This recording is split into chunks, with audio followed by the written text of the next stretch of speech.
What's up, guys? My name is JDCook5 and welcome back to an episode of our Create Club Career Mode. But before we get into things, it'd be much appreciated if you're able to hit that subscribe button. Don't forget to hit that like button and don't forget to hit that notification button so you never miss a video. This is the second game in our Champions League campaign then, as we come against Sevilla at home. In the previous fixture against AC Milan, we didn't seem to be too lucky as we were losing on that one. Unfortunately, what is what it is. We dropped the points, but we're looking to gain all three in this fixture. In terms of the lineup to face Sevilla then, Vanazev in goals and Gola and Phillips' partner, Caicedo on the right, Quintana on the left. Our fifth drops into midfield then in the centre mid role as he's in the centre mid partnering with Jones, just with Sudakov just in front with Vega on the left, Lopez up top and Jonathan Okone on the right hand side. Let's get into things then and see how we fare against this Spanish side then, as we're looking very strong in the other leagues. It's just depending how we can fare in this league then, as Jonathan Okone looks to make a blazing start then as he finds the gap and he makes a blazing run down the byline. He squares it to Lopez and he's shown a little bit of showboating skills there as he nearly gets it off. Very, very good chance for Francisco Lopez to make it 1-0 for his side, but it's not to be as we get the corner kick then.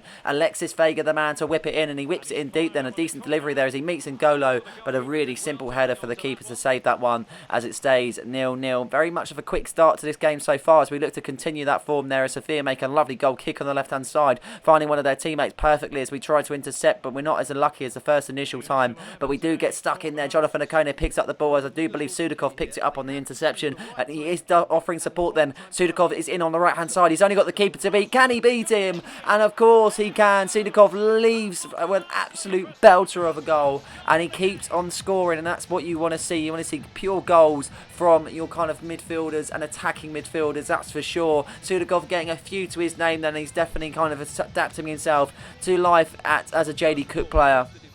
Really good to see, to be honest. It's really nice to see a lovely outside the foot shot on the right foot. As you see, it was a different angle and that was the only way to be able to approach it, with being able to beat the keeper at the same time. Keeper didn't expect that initially as he probably thought the shot was just going straight at him, but it curls round him for 1-0 then. Very good start to this first half then, as 15 minutes into the tie, Sevilla on the ball in the middle of the park trying to see if they can get something going for their side, as they're looking very slow so far and they haven't really created anything, as Baku's on the ball and he finds his teammate Schneider onto Zaghini there as they make it a 1-2, but Vanazev collects really simply there before the shot was made as he throws it out to his teammate Sudakov. Sudakov driving forward then as he puts it onto his teammate Okone, making the lovely pass onto Francisco Lopez. He's found the gap. Lopez in between two centre-backs. All he's got is the keeper to beat. He chips it over the keeper, and what is that for a finish? And Francisco Lopez gets his first goal for his side and the second goal of the game. A lovely chip over the keeper. He's got some nerve to do that, that is for sure. Wasn't too sure if that was going to creep over the line before the centre-back got to that in the end, but it did. Enough power and precision to be able to beat the keeper on that scenario, and it is 2-0 then. And what a chip that is. We love sort of goals like this where it's able to go over the keeper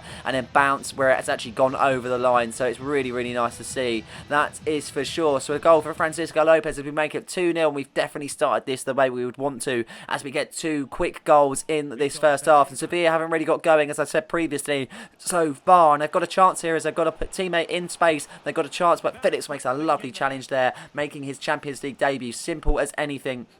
A decent interception there as Vanazev puts it onto Caicedo. A really nice pass. He makes a 1-2 with Okone there as Caicedo offers his options there. Sudakov on the ball now as he puts a pass on from Okone. Sudakov driving forward on the right hand side. He whips it in, but the keeper collects that one very, very easily. And Sevilla still haven't really had a shot in this first half so far. Phillips once again getting stuck in as a centre-back there, and he just follows it up with a lovely challenge. So clean and so precise as Jonathan Okone is going down the byline now. We know he's got the pace to be able to beat defenders. Can we get a third before the first half ends, as he's got a chance in front of goal? And of course he has. Jonathan Okone gets a third for his side. An absolute belter of a goal as he runs down the right wing with all his pace and all his might to get the goal. The Frenchman is just absolutely sublime. He's a perfect right winger for our side ever since he visited us last season and actually joined the Blues. He is an absolute gem of a player, to be honest. Jonathan Okone hits it on his left and it is a goal. 3-0 up then, and we're in absolute dreamland against Sevilla in this Champions League tie as we look to walk away with all 3 points. 56 minutes though, we go into the second half. Can Sevilla start off a little bit better than previously as they look to try and see if they can get a few passes about? And so you can see So's on the ball as he finds his teammate nicely, and now Zaghini's on the ball now as they're in the box and Gola tries to intercept, and he does exactly that, but the referee was not happy with it, and it is a free kick as Llorente's the man to step up from the free kick as we try and put a man on the line. Here we go, and then Llorente takes it, but the block is being made by the wall there as Lopez tries to get onto the interception, but he can't do it, and Zaghini's on the ball once again as we try and intervene with the ball, but Lopez seems to be able to give away a penalty in that instant, and it will be a penalty kick to Sevilla to open their account for the first of this game then, and it was a definite challenge, to be honest. Lopez did not get the ball whatsoever. I think he got a tap on it initially, but he got the player, and that is a penalty kick then, as it looks to be they're going to step up the number 16, and it is a goal then. He sends Valizhead the wrong way, and they have got their goal once and for all, as they've broken their own deadlock to make it 3-1. With only half an hour left to play, there's only a 2-goal deficit left for the side as they look to try and see if they can push on in this Champions League fixture. A lovely penalty, sends them the wrong way, simple as that. And it is 3-1 as we get things restarted. Sofia getting straight into us there, as you can see, as Quintana wins the throw in there as he puts it onto his teammate Akrima fifth, making a 1-2 with Quintana as Vega pushes forward now, and he's got options, one of them being Sudakov. Sudakov's got a chance to be able to put his players in here as he puts it into Lopez. Lopez for 4-1, it can't be, but Akone can't meet it either. Curtis Jones, he can. Curtis Jones makes it 4-1 just inside 62 minutes. A complete reaction to that first goal for Sevilla there, as Curtis Jones gets the fourth of the game, but the first for his side. Curtis Jones is hitting it on the outside of the area where he knew the keeper was trying to run back to his line, and he catches him off guard more than anything. The keeper having absolutely no chance for that as he just doesn't get back quick enough, and then it goes into the back of the net to make it 4-1 as we resume our play then, and we're looking very comfortable. The first goal has not hindered us for Sevilla whatsoever as we look to try and win the ball back in our half there, and they're making a lovely bit of play as Llorente's number 10, he's charging forward. Phillips trying to win the ball there as he goes over to the line. A decent interception being made initially, but they do win the ball back there as Baku's on the ball. Baku onto So's got a chance to put it into the box now, but unfortunately a fifth makes the interception, and now we push forward. Francisco Lopez pushing forward then. Alexis Vega knows he's in space. He's only got the keeper to beat if he can get there. Alexis Vega sees Akone. Is he going to play Akone? And of course he is, and a team player who he is, because Akone has got his second goal thanks to Alexis Vega's efforts. A brilliant goal from Jonathan Akone. Wow, just a simple tap-in, to be honest, but a goal is a goal.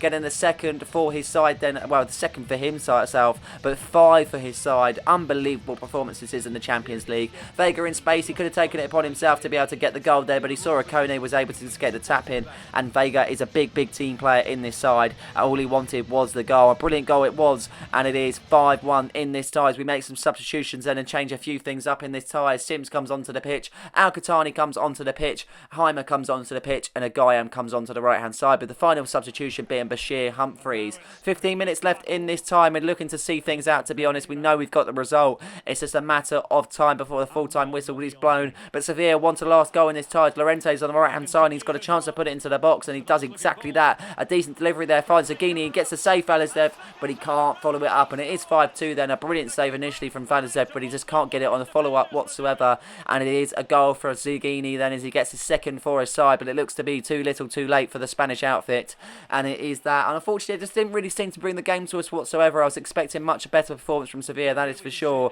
but it seemed to bring to the table, and that was that. And it is a goal though, and it makes it 5-2 in this fixture. Plenty of goals either end there as both defences look lacklustre in some areas of the pitch, and 84 minutes gone here, as you can see.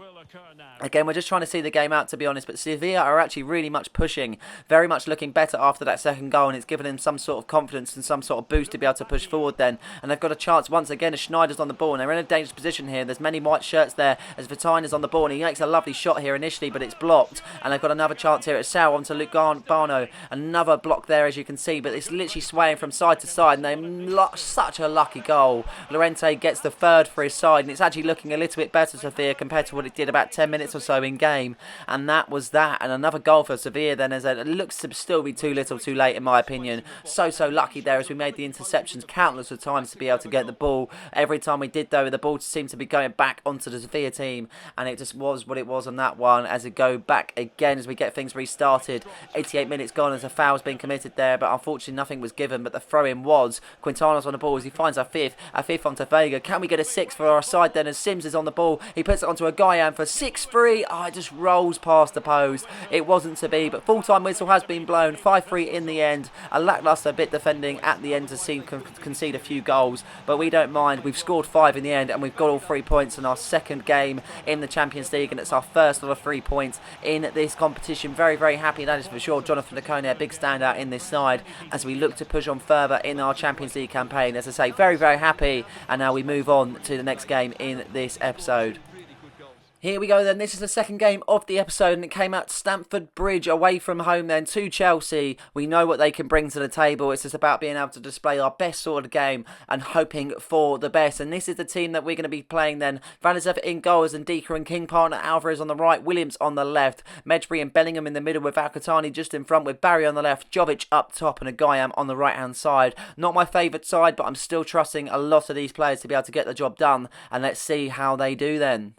We was hoping for a quick start in this fixture as we get things kicked off then, and we do exactly that as Louis Barry picks up the ball from a pass from Brandon Williams and he tussles with Lamoni there and he drives forward. He knows he's got a lot of pace there as he goes into the box. He whips it in there, but the keeper does meet it straight away, and we've got an instant corner inside 2 minutes then as Medbury's going to be able to take it on the corner as we look for a decent delivery and try and see if we can find a man in a white shirt as Medbury whips the ball in there. And Brandon Williams whips the header, but straight at the Chelsea keeper as it goes out for another corner with getting cleared by the Chelsea defender Marquinhos as we've got another chance to whip it into the box then. Brilliant chances in this first few minutes there as we whip it into the box once again. A decent delivery and Dika meets it originally but nothing really on it. Falls out to a Guyam then as he hits it there. He puts it onto Luka Jovic, but a decent save once again from the Chelsea keeper in this. If there's anything to go off, we know he's going to have a good game, that is for sure, as he clears his lines eventually and it will go out for a throw in then. Brilliant stuff at the moment there as we make a very, very quick start into this tie and we win the ball in a dangerous area once again. 11 minutes into the tie, Alcatani's on the ball. He's got a chance to push forward then as he takes the shot initially,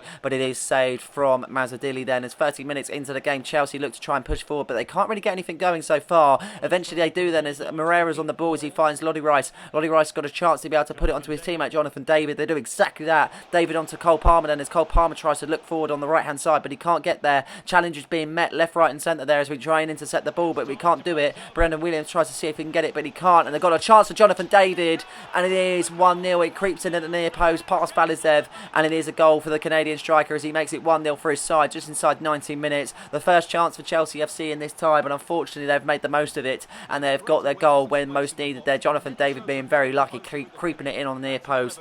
Unfortunately, the keeper should have covered it in that sort of area. I believe that he should have got to that, but it wasn't to be, and that was 1-0 then, 30 minutes into the tie. Apart from that, we haven't really had anything going for us whatsoever as we try and play it out from the back, but we don't look so successful as David picks it up and he puts it onto Cole Palmer. He makes a blazing run down the byline and he puts it into his teammate Casade, and it is another goal for Chelsea, 2-0, and we might be looking at our first loss in the Premier League this season so far as Cesare Casade gets the goal then. A brilliant goal from there, as you can see, and they just win it back in the perfect area as Cole Palmer charges on the right hand side, leaving an open man in the box, and we just wasn't hoping for that whatsoever, and we go 2-0 down then in this tie. And Valizev not having the best of games so far either as we look to try and see if we can get a repeat there and get back on the score sheet as we try and see if we can push forward, but we just can't do it whatsoever. Alvarez charging on the right hand side then as he wins the ball there as he's got a chance to put it onto Jovic. Jovic holds the ball up there as he's waiting for options, as you can see, but it's very, very tough. Chelsea looking very tight in the defence, but Ogayam's got a chance at goal. Shot blocked, he gets a follow up and he should be putting that in the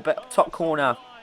Really, really poor chance. I mean, a brilliant chance to be honest, but a poor execution from a Guyam. Really should be putting that in the back of the net, but it wasn't to be as it goes out for a Chelsea goal kick then, and they take the goal kick, meeting Jonathan David's head there, but unfortunately it doesn't. It meets onto King. King wins the ball there as he puts it onto Jovic. Jovic onto Barry. Barry's got a chance to find the gap there as the ball is intercepted originally, but we try and see if we can win the ball back, and it's literally trying to find that goal just before half time as Marquinhos is on the ball now as he tries to push forward for the Chelsea team there, and he puts it onto Caicedo. Caicedo finding the gap, but he can't really get into it as Joe Bellingham picks up the ball. He finds Alcatani in a dangerous position, but the ball is intercepted by Balde then as they pick up the ball once again. Really, really tight defending by Chelsea so far as we look to try and see if we can get one just before this half-time whistle is blown, but that doesn't seem to be the case as Jonathan David's now on the ball. He finds Lamone in a decent position here. Options there in the box also as Lamone charges forward. He beats the defence. A lovely ball into the box. It's Moreira for 3-0, but an even better save from Valizev as we do collect with a Leon King clearance, and that is a very, very lucky one there. We've got away with that is for sure, but we're going to make some substitutions. Everything's been so poor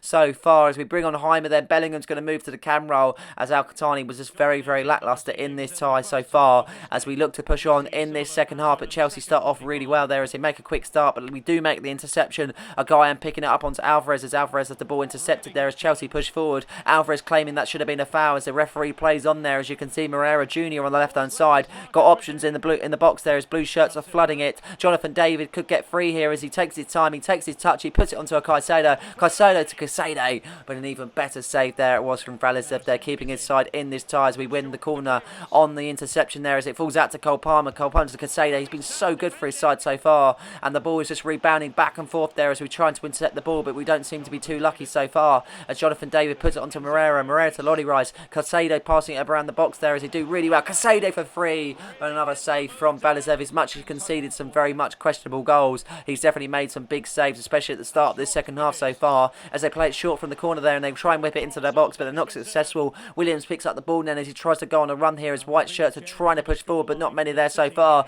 and one person who makes the run is Luka Jovic. Jovic in an open area to get his side back into the game, and he's got a goal. He's only a 1-goal deficit now as Luka Jovic has got his goal on the first one for his side as a Serbian picks up the ball and he wants to get play resumed once again, as that's a very, very quick goal in the second half being made. A very good goal that was, to be honest. He makes the run perfectly and a lovely pass from Brandon Williams picking it out in a dangerous position, and it is a goal for Luka Jovic then. A lovely, cool, calm and collected finish, and it is 2-1 still to Chelsea, but at least we've got 1 goal back in this tie. Chelsea look to push on forward though. That goal seems to have given them some sort of boost and a bit of a kick up the backside, that's for sure, as Moreira Jr.'s on the ball as he finds Balde onto Caicedo there as Caicedo charges forward then, as you can see advantage being given so far as a foul was committed there as Moreira Jr. finds Caicedo once again. He puts it into the box. Moreira Jr. onto Jonathan David for 3-1, and it is 3-1. Jonathan David gets on the score sheet once again for the Chelsea side then, and the Canadian is getting the most of us so far. I mean, it's just, to be honest, it's unstoppable. So hard to be able to stop him, and it's such a good player that he is, to be honest.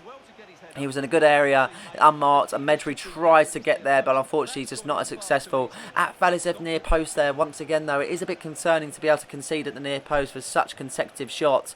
Unfortunately it is what it is, we can't really do much about it now, but it's very much concerning, that is for sure, as we try and get a goal off the restart there straight away. But a challenge was made by the Chelsea players there, and I wasn't too fussed about the actual shot that was missed originally. I'm actually more worried about the injury, and Agayam is injured then as he looks to go to the floor at some despair, and unfortunately that is a tackle that we're not going to be wanting to see, and we're going to have to make some sort of makeshift lineup as Almeida's going to have to switch to the right hand side, and that is that, as we get a corner kick then off that shot from Jovic as we try and win the header. We do, but Vega can't really do much with it, and unfortunately he comes off the pitch for Ellis Sims then. He's had a good game, don't get me wrong, he scored a goal, but no one's been that outstanding player, that is for sure, as Chelsea get a goal kick then as we try and win it, and King wins the header there and touch him from Moreira Jr., but a lovely interception from Almeida as Almeida makes a run on the right hand side. Not his favoured position, but he's looking okay as Almeida's got a chance here as he takes a shot, and an interception was made by Balde as it goes out for a corner kick then, as Medri's got another chance at the corner kick. Can we make do with this corner as we whip it into the box, and Dika makes the header. A brilliant save from the Chelsea keeper,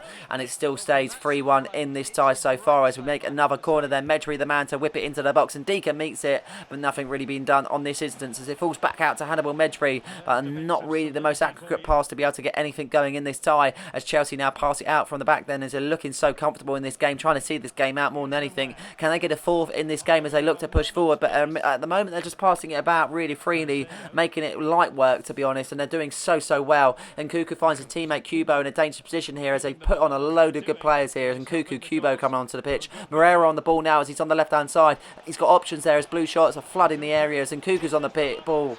And Jonathan David once again gets a goal for his side. It's so hard to defend against him, to be honest. He's such a talent on the ball, on and off, to be honest. He's very good. Jonathan David gets his third for his side, meaning he will take away the match ball at the end of the fixture, and that is the full-time whistle has been blown. We have lost our first Premier League fixture this season, an unfortunate one, a very unlucky one. Jonathan David having an absolute masterclass against us, and it was a very poor game for us, to be honest, and we've just got to take it on the chin and move on. We've had a very good Premier League campaign so far, but we look to continue that after this game, that is for sure. It was just one of those, we can't really do much about it, and confirmation of the injury, and it's not a good one. 7 months he's done his ACL, and that looks to be our Guyam season pretty much over before it's even started, to be honest. He was having such a good run of games and he was getting some good game time at the same time, but unfortunately he's pretty much going to be out for most of the season. Very, very unlucky. A big, big injury, and we wish him well in his recovery. But we're going to have to sign another winger, and we're not being able to sign anyone because obviously it is past the transfer deadline day, so we're going to have to get a free agent. We haven't really got the funds either. Rafael Camacho, then a man I found on the free agents list. He's 27 years old. He's 72 rated, and he looks not too bad, to be honest. I reckon he'll be able to fill the role okay. He's obviously not the most ideal player that I'd ever really go for. Not someone that I'd actually have in the side this season, but we're going to have to make do with what we've got, being able to make another signing, and hopefully maybe we'll be able to offload him in time, or we maybe be able to bring him on in the future. I'm not too sure, but yeah, Camacho is a blue then. We sign him on the free deal as we go into the next game against Sheffield United. And apologies, I actually forgot to record the team lineup here, and we'll probably gather it as we go on in the game. Sudakov starting, as you can see on the screen, but Sheffield United starting the better of the two as they've got a chance here. 17 minutes in, and they've got a throw in there, as you can see, and they win the corner kick as they try and push it into the box. Curtis Jones wins the ball there as they play it short from the free kick. Diaz, the man to take the free kick there, as he puts it onto his teammate Tom Davies. He whips it into the box. We try and meet the header. We can't do so successful, but Lopez meets it there, as you can see, and he puts it onto his teammate Jonathan Okone. Now he charges forward. Okone in a lovely bit of space, and we know he's got the pace to be able to charge forward there, and he's doing exactly that. He might only have the keeper to beat, and it's going to be 1-0 surely. He makes the rebound, and it is 1-0 to JD Cook FC then, as Jonathan Okone gets the goal to make it 1-0 against Sheffield United. I follow up on the rebound then as Jonathan Okone taps it into an empty net, and to be honest, that was a very, very well worked goal as Jonathan Okone ran up from one end to the other to be able to be in the position that he was. A decent goal. Initially it would have been nice to be able to have the first one going, but the keeper wasn't quick enough to react to the rebound. Neither was the defence. A simple tapping for Jonathan, and it is 1-0 to the Blues then as we carry on in this fixture as Sheffield United get things kicked off then, as you can see, just trying to see if they can push forward early on in this first half then. They haven't looked so bad so far as we try to win the ball. Caicedo tries to get stuck in there, as you can see he's battling with the winger, and a decent challenge being made by Caicedo, but I can't really say that was being said for the Sheffield United attacker, and the referee doesn't like that whatsoever, and he issues a red card. Gil Biobu, I think I'm right in saying that, is been sent off as Sheffield United then. A poor challenge on Caicedo goes right into the back of him. That's a very, very kind of leg-breaking injury, to be honest. And he is sent off, so Sheffield United down to 10 men, but it doesn't look like it's going to hinder their form as Tom Davies switches to the left-hand side there, as you can see, and they're still pushing forward. They're still trying to create something here in this game as they look to try and see if they can at least get a point here, as Jaden Bogle's on the ball now. Chance to be able to whip it into the box, but a lovely interception being made by N'Golo as he swipes across the ball, going out for a corner kick as Sheffield United have got a chance to whip it into the box, but they look to play it short there, as you can see, and I think they are. They're going to play it short onto Tom Davies. It goes there as Davies whips it into the box, and what a header that is from the Sheffield United defender as they get back into this side, well, back into this game, sorry. A brilliant header, an even better delivery from Tom Davies, to be honest. Playing it short initially from the corner is always questionable, but he takes his touch initially, and he takes a couple, to be honest, and he whips a perfect ball in there, leaving the defence very stretched at that point in time, and Sheffield United find themselves back into this tie then as they're trying to get something going. Once again, as Medbury intercepts the ball, though, as you can see, 34 minutes into the tie. It's not been the best of games so far, especially when we're against a 10-man Sheffield, but things might get better as Okone finds Lopez there in a lovely bit of gap there, and Lopez finds a gap, and he also finds the back of the net as he makes it 2-1 for JD Cook FC as Francisco Lopez gets the first goal of the game for his side. An absolute phenomenal player this is, Francisco Lopez. The Brazilian time and time again gets goals for his side, and that's what we absolutely love. Jonathan Okone makes a lovely pass at the same time there also, as he finds Francisco Lopez in a dangerous area, and he's just in front of goal. He does what he does best, and he puts it past the keeper to make it 2-1 in this tie, as it looks to be nearly to the end of the first half. Can Sheffield United get a second before the half-time whistle goes? And they're going to give it a go. Bogle's on the ball now as he holds it up initially, as he puts it onto Chust. Chust's got a chance to drive on the left-hand side as he beats Caicedo for pace. He puts it onto his teammate. A lovely chance there,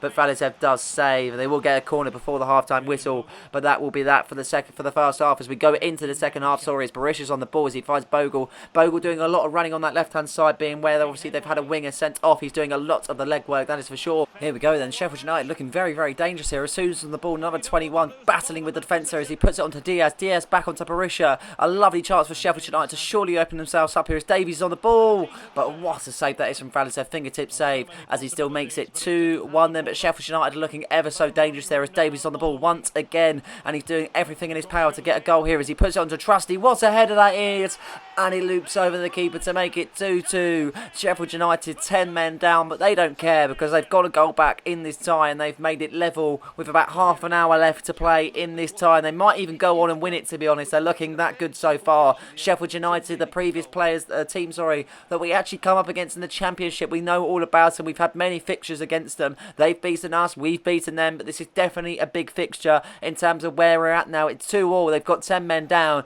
and they're looking the stronger side. Who would have known it so far? But this is absolutely crazy as we get things kicked off then once again in this fixture as Alexis Vega tries to make a quick start as he runs into the box then. A real good chance here to try and get a goal. Unfortunately, he's not able to, and he goes right down there. As you can see, the player landed on him, and this might be another injury crisis here, as you can see, as Alexis Vega stays down on the pitch there. Very worrying times here as this play still resumes. Referee doesn't want to stop it. He's not literally doesn't care whatsoever. Bogle's on the ball as he finds Martel. Martel tries to put it back onto Bogle there, as you can see, and Sudukov picks up the ball. Vega's still not back on the left-hand side as of yet there, as he tries to get back onto his 2 feet there, and that will be it as Vega comes off the pitch, and he seems to be injured. Very, very unfortunate. We've had 2 star wingers come off the injury then as we switch it up. Louis Barry's going to go on the left-hand side. Can he be the difference? I'm not too sure, to be honest. When you lose your star player, it's very, very hard, and it's even harder as Sheffield United look to grab a third here. A poor ball into the box from Trusty there as he whip it out then. Sudukov on the ball now as he finds Alexis Vega, but he's still not come off the pitch. Even though we've made substitution here, he's still not off the pitch because the ball hasn't gone out of play. Francisco Lopez has got a chance to make it 3-2 for his side, but it hits the post. How unlucky can you be? Lopez scoring that one in the first half with absolute ease, but he's made a meal of that in this second half as he looks to literally put his head in his hands, wondering how he's missed that, as a wait for the ball to go out, but it still hasn't gone out as yet. Vega's still on the pitch. He could be literally downing himself, but he's still getting involved. He puts it onto Lopez, but he can't really get a ball off there, Lopez, as Vega gets stuck in on the challenge, just trying to see if he can stop the game, to be honest. Very frustrated at the same time, probably, with the injuries. We look to try and see if we can get it out, but Ndika makes the interception there as the ball is literally going from yellow to blue. Jorko Ngone picks up the ball then as he puts it onto Sudukov. Sudukov onto Lopez. Surely Lopez can get the goal. Yes, he can. He's got a goal 4 minutes before the end of time then, as Francisco Lopez gets his second of the game, but the third for his side as we go in front for a third time in this tie against Sheffield United, as we look to claim all 3 points against the Blades, and as we celebrate with jubilant absolute celebrations in front of the home crowd. Then Sheffield United will be absolutely gutted with that one, knowing that they could at least have got a point out of that with their performances that they put in. Absolute solid performances all round, especially with 10 men, let alone what there would have been with actually 11, to be honest, as we do finally make the substitutions as Vega comes off the pitch finally then, as he is injured, to be honest. Really interesting to see what injury he will have, and hopefully it's not a big one as we wait to see the full-time whistle then, as Sheffield United have got one last chance. They whip it into the box, a decent chance, but Caicedo is there to block it there. As we look on the replay, it was very much good that Caicedo was in that sort of position in the first place, as he looks to tap it out of the area there, as you can see, and that will be a corner kick for Sheffield United, and it's going to be a last dance in this tie then, as Sheffield United have got a corner here. Diaz the man to whip it in, and he does exactly that, and a lovely delivery, to be honest. Borussia can't meet the header. Job makes the clearance, and it is full-time whistle has been blown at the JD Cook Arena, and we've walked away with all 3 points, and unfortunately it has come at a cost though, as Alexis Vega has got a major injury by the looks of it, as he hobbled off the field. Not exactly something that you'd like to see as definitely being your star player, but we're going to have to see what the injury is. A good performance. Unfortunately it wasn't the best that we've performed, but it was definitely a good performance to still get 3 goals at home and get all 3 points against a Premier League side. And there you go, it's 3 months injury. That is absolutely gutting. So Guillem out for 7 months, Vega out for 3 months as we go into our next tie in this Champions League. Slavia Prague away from home, and we get the 2-0 win then. Afif and Al-Qahtani getting on the score sheet, but yeah, they're big injuries to get over, to be honest. Not happy about that whatsoever. But we're going to have to push on. We're going to have to push on and see what we can do, especially even though we are going to have a different side as Camacho starts for his first game there, as you can see. And we get a 3-1 win against Brighton in the simulation. Camacho actually gets a goal, funny enough, as well, starting off like he wants to go on then, as you can see, as Lopez and Hannibal Medbury get on the score sheet also to beat the Seagulls 3-1 as we claim another 3 points in the Premier League. And this is what the table looks like. As much as we've got an injury crisis so far, the table looks good, that is for sure. We've played 10, we've won 9, and obviously now we've got 1 loss to our name. Currently sitting on 27 points with Liverpool behind us and 22. Brighton actually didn't even realise how good they were doing. They're on 18 points there, as you can see. But the top 8 is very much different, with Manchester United, Crystal Palace, Chelsea, Bournemouth, Fulham, Brighton, Liverpool and ourselves sitting on top spot. Unfortunately, there is a but in this because we've still got 28 games to still play in the Premier League, so it's definitely far from over, that is for sure. But I hope you guys have enjoyed this episode. Please make sure you like, subscribe, and for more content just like this one, don't forget to hit that notification button so you never miss a video. Cheers.